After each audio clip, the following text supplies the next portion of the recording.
2 दशकों की खामोशी और मुंबई में बिश्नोई गैंग की एंट्री। अंडरवर्ल्ड के चंगुल से आज़ाद होने के बाद पिछले 2 दशक से देश की आर्थिक राजधानी मुंबई में अपेक्षाकृत शांति थी। राजनीतिक इच्छाशक्ति और पुलिस की सक्रियता की वजह से यहां मौजूद तमाम गैंग्स को साफ कर दिया गया था। जो बचे भी, वो सभी दुबई सहित दूसरे देशों में जाकर बस गए। डॉन दाऊद इब्राहिम ने दुबई में बैठकर लंबे समय तक दी कंपनी को ऑपरेट किया, लेकिन बाद में उसकी जड़ें भी काट दी गईं। लेकिन अब मुंबई में बिश्नोई गैंग की एंट्री हो चुकी है। उत्तर भारत में दिल्ली, NCR, हरियाणा, राजस्थान और पंजाब में खौफ कायम करने के बाद बाबा सिद्दीकी की हत्या करके बिश्नोई गैंग ने जिस तरह की दहशत कायम की है, वैसी ही दहशत 80-90 के दशक में अंडरवर्ल्ड गैंग ने कायम की थी। उस वक्त दाऊद इब्राहिम, छोटा शकील, अबू सलेम और छोटा राजन जैसे डॉन कुछ इसी तरह से अपना गैंग ऑपरेट करते थे। अरुण गवली, हाजी मस्तान, करीम लाला, समीर ठक्कर, रवि पुजारी और माटिया गैंग भी स्थानीय स्तर पर सक्रिय था। जब गुलशन कुमार की हत्या से दहली मुंबई। 12 अगस्त 1997। मुंबई के अंधेरी वेस्ट में स्थित जीतेश्वर महादेव मंदिर। टी सीरीज म्यूजिक कंपनी के मालिक गुलशन कुमार रोज की तरह दर्शन करके मंदिर से बाहर निकल रहे थे। अचानक 3 शूटरों ने उन पर गोलियों की बौछार कर दी। गुलशन कुमार को 16 गोलियां मारी गईं। उनकी मौके पर ही मौत हो गई। इसके बाद हमलावर फरार हो गए। इस जघन्य हत्याकांड ने फिल्म इंडस्ट्री सहित पूरे देश में हड़कंप मचा दिया। उस वक्त मुंबई में अंडरवर्ल्ड गैंग का खौफ चरम पर था।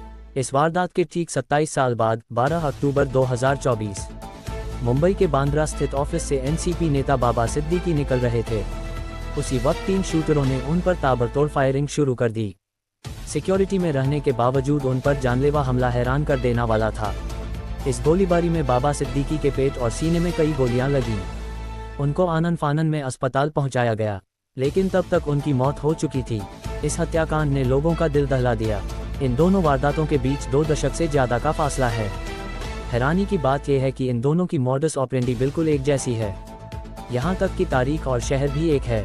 गुलशन कुमार को 3 शूटरों ने 16 गोलियां मारी थी, तो बाबा सिद्दीकी को 3 शूटरों ने 6 गोलियां मारी।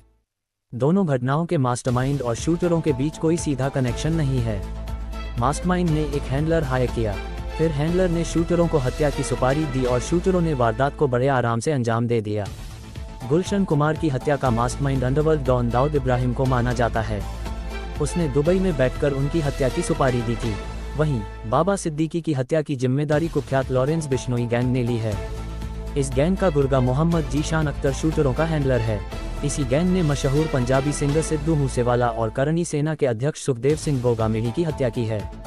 इसी ने बॉलीवुड के सुपरस्टार सलमान खान के घर के बाहर फायरिंग भी की थी। भारत में सबसे ज्यादा कुख्यात हुआ लॉरेंस बिश्नोई गैंग।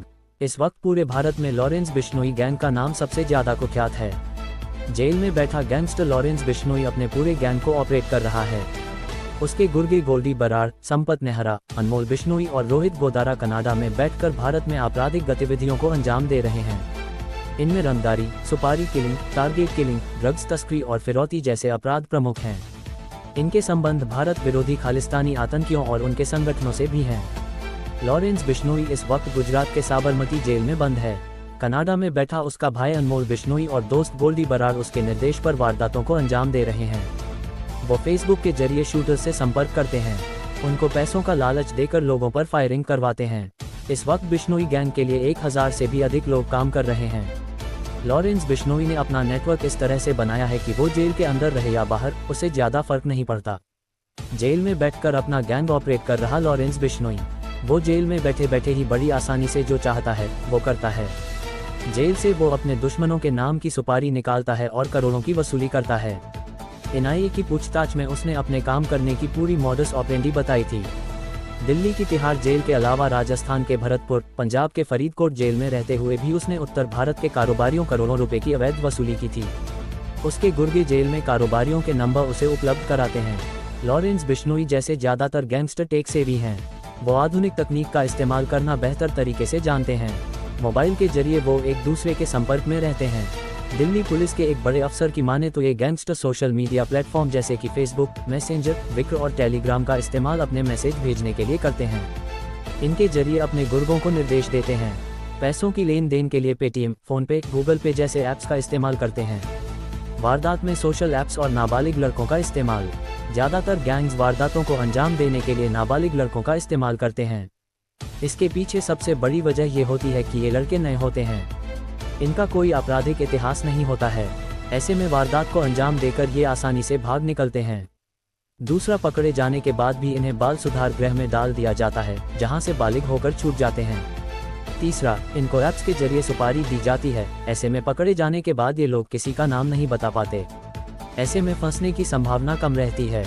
आजकल कम उम्र के लड़के अपने महंगे शौक पूरा करने के लिए अपराध के दलदल में उतर जाते हैं। ये लोग उसका फायदा उठाते हैं।